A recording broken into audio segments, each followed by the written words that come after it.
mag-asawa si Choi at Mia. Pero si Mia, nasa 25 years old pa lang ito. Pero di siya masyadong nag-ayos. Kaya pagkakamalan na siya'y manang na.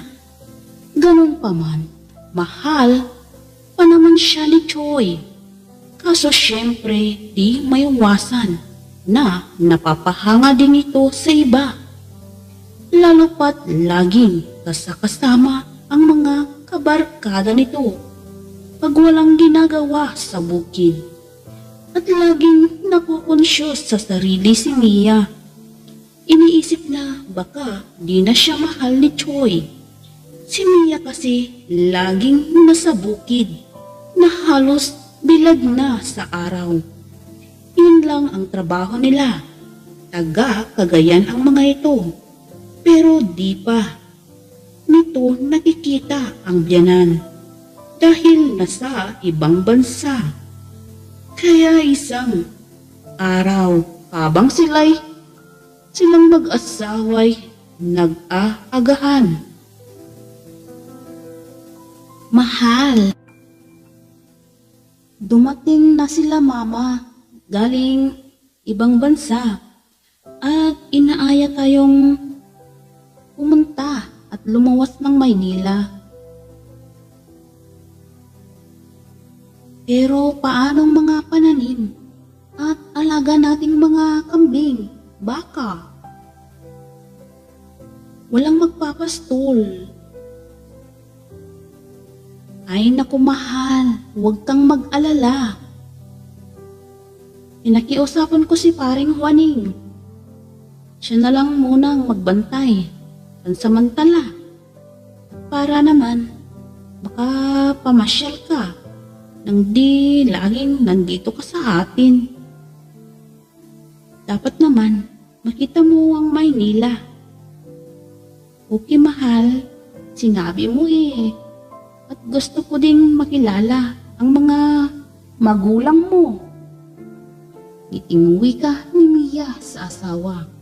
Kaya lumuwas na nga sila sa Maynila.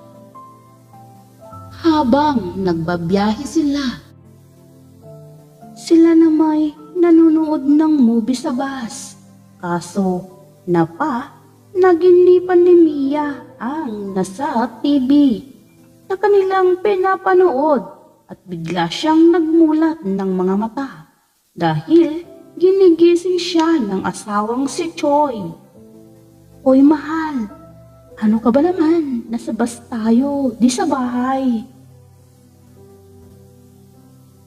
Sinsya na mahal, may napanaginipan ako.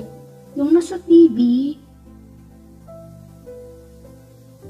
Katawa-tawa naman ang asawang si Choi.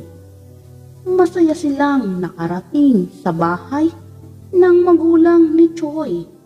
Hapon din na yun. Agad-agad na inakilala sa mga magulang nito. Tanggap naman nila si Mia.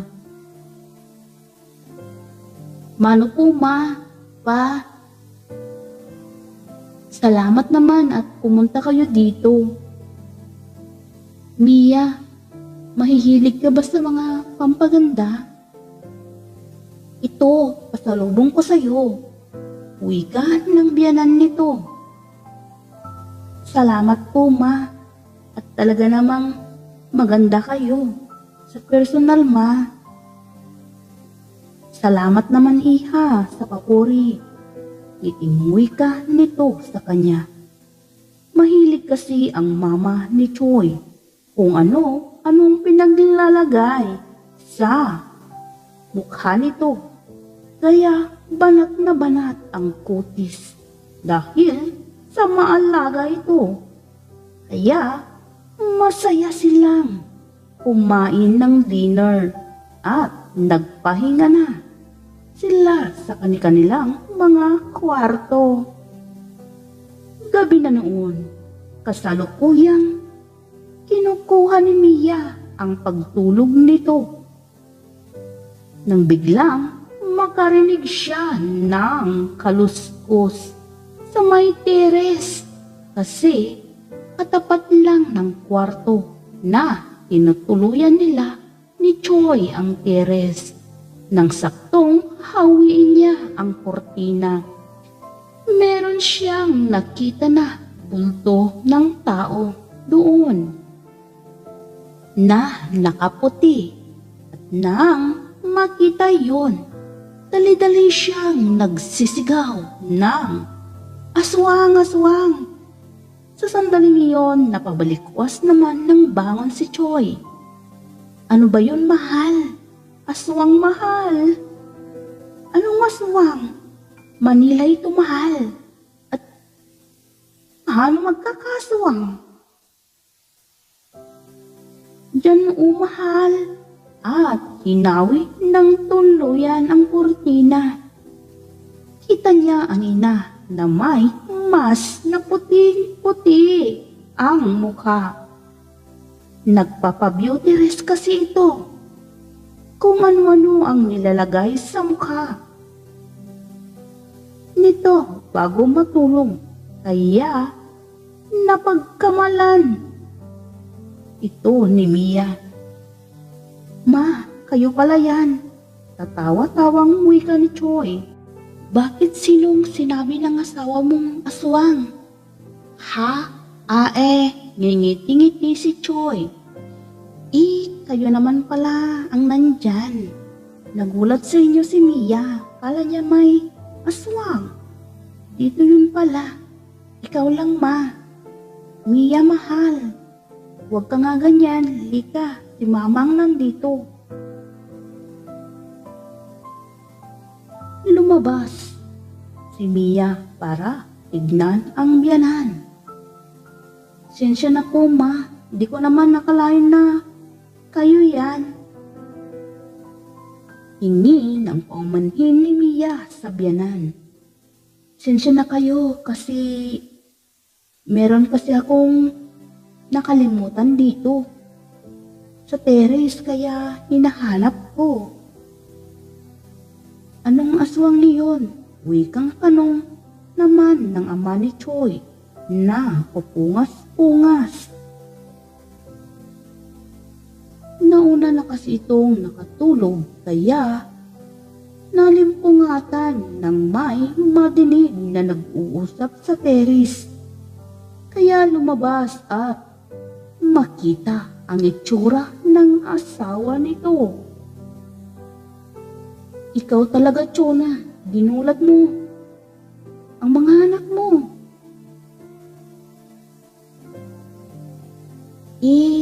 Sa may hinahanap nga ako, Bert. Sige na, tulog na kayo. Okay po, ma.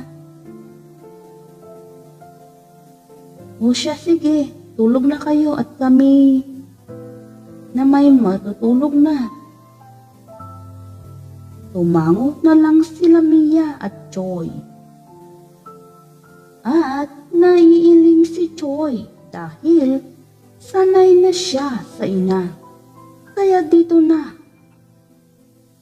mas nag-start na magkakilalanan masyado ang magbiyanan. Isang umaga, ma, pasensya na po kayo sa akin kagabi. Wala yun, Mia. Kasi nga, mahilig kasi ako na maglalagay ng kolorote sa mukha pag ako'y matutulog na. Kaya pala, malaga kayo, ma, sa mukha ninyo. Oo naman, Mia, para maging maganda sa paningin ng asawa. Kasi alam mo na, mostly, nagluloko ang mga lalaki pag di ka maalaga sa iyong itsura. Kaya maghahanap sila. Ma, salamat po kasi meron akong natutunan sa inyo. Walang anuman iyon, anak. Anak na din kita. Kaya alagaan mong sarili mo para di maghanap ang asawa mo ng iba. Salamat po sa payo, Ma. Kaya, naging okay na. At magka-vibes na ang magbiyanan. Kasi noon si Mia halos napapabayaan na din nito ang sarili at di masyadong papaganda dahil laking probinsya ito at dahil na din sa biyanan nito. Naging masinop at palaayos na din si Mia at dahil sa biyanan, marami siyang natutunan. Kaya dahil ito ang tulay na mas lalong na in love sa kanya ang asawang si Choi at mas lalo siyang umanga sa asawa sa ganda nito.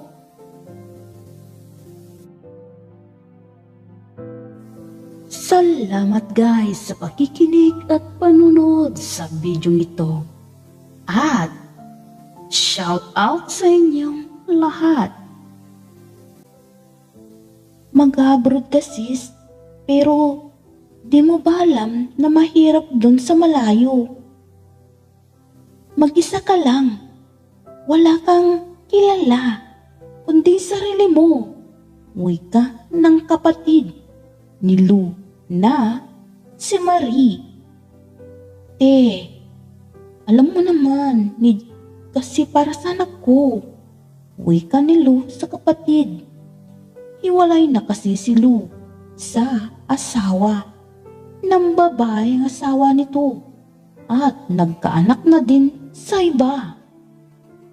Ang ex niya, kaya naisipan niyang magpunta sa abroad para may taguyod ang future ng anak. Kaya ng araw na aalis si Lou papuntang ibang bansa, naghanda sila ng konting salo-salo. Kaya masaya at yakapan ng magkakaibigan at pamilya. Masakit sa loob na iwan ni Lou ang matagal na niyang kinamulatan na lugar. Pero wala siyang choice kundi mangibang bansa. Nang makapunta si Lou sa abroad, nakakuha agad siya ng amo. Pero naka-6 na araw pa lang siya sa bahay ng amo nito, lumabas ang ugali ng amo. Metikuloso, di araw umaga na halos nakasimangot ito sa kanya. Kaya iba na ang trato nito sa kanya. Tinitihis iyon ni Lou. Isang araw, naghalidi siya. Siyempre, amo niya ang nagdala sa kanya sa agency. Dahil di niya alam ang daan pauwi at sinabi ng amo sa kanya na Monday na lang ang balik niya. Pero sinabi niya na di niya alam ang address sa bahay ng amo. Kaya sinabi ng amo na susunduin siya nito sa agency ng Monday. Masaya si Lou dahil holiday nga niya kasama ang mga nakilala niya sa agency noon. Bagong salta siya. Pero madaling lumipas ang araw. Dumating nga ang Monday pero hapon na. Di pa din tumatawag ang amo. Gang dumating ang oras ding yon na di na maganda ang kapalaran niya at sa kanyang agency sila'y siksikan sa loob ng boarding house nila. May mga iba't ibang lahi. May nakatuka sa iba't ibang trabaho. Dumating sa punto na wala silang magawa. Lahat sila walang trabaho. Natambay sila ng 4 na buwan. Si Lou, buti nakapagtabi siya ng pera. Kahit 100 USD yon. Malaki din. Kasya ang pera nito sa pang-araw-araw niya. Kaya ganito ang naging karanasan ni Lou. Kaya nang makita niya ang isang kasamahan sa agency, na tawa ng tawa ito dahil sa may kausap o kachat. Kausap mismo sa phone. "Sheena, ba't ka tatawa ng tawa dyan?" "Wala, ang cute kasi ng kausap ko. Tignan mo." Sabay pakita nito kay Lou sa camera. "Hi," wika ng kausap ni Sheena. Tibang gwapo niya. "Yan ba siya friend? Ikaw lang naman ang gwapuhan dyan." Ngiting wika nito kay Sheena. Pero gwapo nga ang kausap nito. Ibang lahi ang kausap. Sinabi sa may online dating niya daw ito nakilala. Kaya sinabi sa kanya ng mga kasamahan na itry niyang makipag-chat kaysa maburo sila sa agency na walang trabaho. 4 na buwan na kasi silang walang trabaho. Panay, part-time, once a week. Kung minsan, wala din siyang sahod. Kahit na trabaho pa siya ng trabaho, wala pa ding ibinibigay sa kanya. Kaya naisipan nga ni Lou na makipag-chat sa social media. Yan na, nag-start na dito ang kwento ng buhay ni Lou. Nawili siya sa kachat at meron siyang nakachat din na ibang lahi. Ito'y si Mike. Okay naman si Mike. Chat silang dalawa lagi. Silang nagkukumustahan sa chat. Yun lang. Di pala ito marunong mag-English. Dinadaan lang sa Google Translation. Nang isang araw, nagkausap na magkikita na ang dalawa. Nakalimutan pala ni Lou na i-charge ang phone. Lalo pat brownout pa ng nakaraang gabi. Kaya di na alam nito kung papaano ang gagawin dahil malulubat na din ang cellphone at walang na din siyang load. Kaya nang lumabas siya ng exit sa MTR at yun nga, wala din siyang pan-text sa kachat. Kaya wala na siyang alam na gagawin at nakita niya ang isang guy na kiusap na kung maaari tawagan niya ang number na kakatagpuin. Okay naman yun sa guy, pero nang tinawagan nila, sumagot si Mike, tas iklinos naman ng phone ng lalaki. Pagkakalam kasi nito, babae ang pinapatawagan sa kanya. Kaya nang mabusisan na lalaki, di na sinagot ng lalaki ang tawag. Kahit pa na tumatawag si Mike dito. Kaya nag-thank you, nagpasalamat. na lang si Lou sa lalaki. At umalis at tinitingnan ang lahat ng dako. Baka sakaling makita ang kakatagpuin. Iba't ibang klaseng tao ang nasa MTR ng mga oras na yon. Di siya mapakali. Kabado si Lou sa paligid dahil nga first time niya din sa lugar. Di pa sila masyado naggagala kasi nasa loob lang sila ng agency dahil wala man siya gaano kakilala sa bansa na iyon except sa mga kasamahan sa agency na mga Pinay. Kaya nang biglang nag-ring ang phone ni Lou, si Mike ang tumatawag. Kaya sinabi ni Mike, kita sila sa kabilang iksitan. Kaya pumunta doon si Lou. Di niya alam. Sumunod ang guy na nakausap niya sa MTR. May kasama na isa ding guy. Inaaya siyang isama. Punta daw sila sa restaurants para magkape.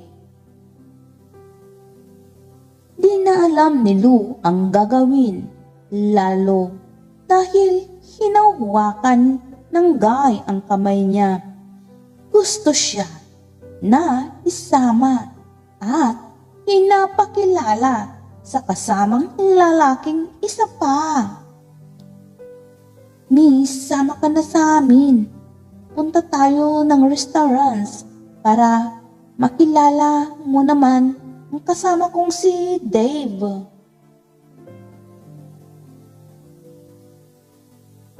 Ay, wag na sir, salamat. Diyan na kayo. Meron pa kasi akong imimit dyan. Nang sinabi ni Lou iyon, iniwan na niya ang mga ito, pero makulit ang dalawang guy. Madaming tao sa lugar ang masaklap. Di sila marunong, di nagkakaintindihan. Di naman siya marunong ng lingwahe nila.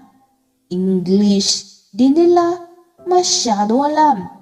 Kaya dali-dali siyang lumabas sa kabilang gilid ng metro. Nakita niya doon si Mike, pero kinagkabahan siya dahil di nga din niya alam ang pasikot-sikot doon. Nandun na naman ang dalawang lalaki na kausap. Sumunod na naman pala sa kanya. Gusto siyang ayain at kausapin at di nila siya tinantanan na di makausap. Pero nang makita nila si Mike, di na sila sumunod pa. Natipuhan kasi siya ng dalawang lalaki kasi maganda si Lou. Ito, pang model ang dating. Hello Lou, how are you? Mike, is that you? Yes, it's me. How are you? I'm little fine. Why? Is there anything wrong? No, it's okay. Just a little bit nervous. I'm just first time in this place, MTR. Kinausap siya ni Mike. Ano daw ang nangyari sa kanya? Ba't siya kinakabahan? At sino yung dalawang guy? At sinabi ni Lou ang totoo. Kaya umalis na sila sa lugar na iyon. Sa daan habang naglalakad sila, binilhan siya ni Mike ng flowers. Puting asmin, kaya nang umuwi sila sa bahay ni Mike, meron na naman siya binili na flowers na nandun sa lamesa. Naghihintay sa kanya. Ang sweet ni Mike na halos pati tsinelas sa paa siyang naglagay sa kanyang mga paa, at nag-usap sila sa bahay ni Mike at nagtulungan silang maghanda ng pagkain nila. Nagluto din sila ng cake. Masaya ang araw na yon. Ang kabay napalitan ng saya.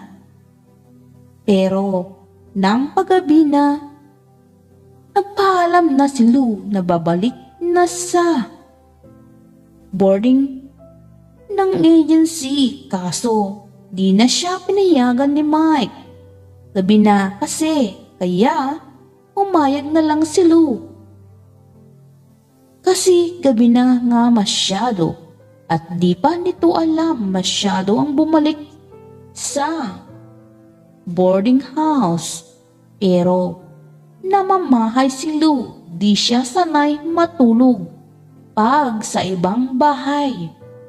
Pero gentleman naman si Mike, kaya asikaso siya nito. Kaya dito nagsimula ang pag-ibigan ng dalawa.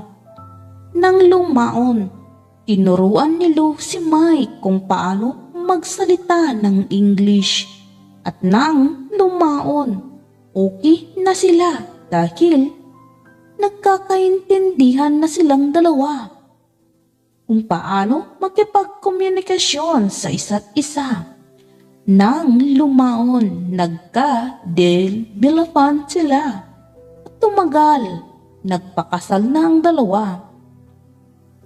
Pero madami ang pagsubok sa buhay ni Lou sa ibang bansa. Lahat iyon napagtagumpayan naman nito. Kahit mag-isa siyang nakikibaka sa ibang bansa. At swerte naman siya sa asawang si Mike. Nang lumaon si Mike, naging fluent nang magsalita ng English dahil kay Lou. Kaya sa ngayon, masaya si Lou sa kanyang buhay.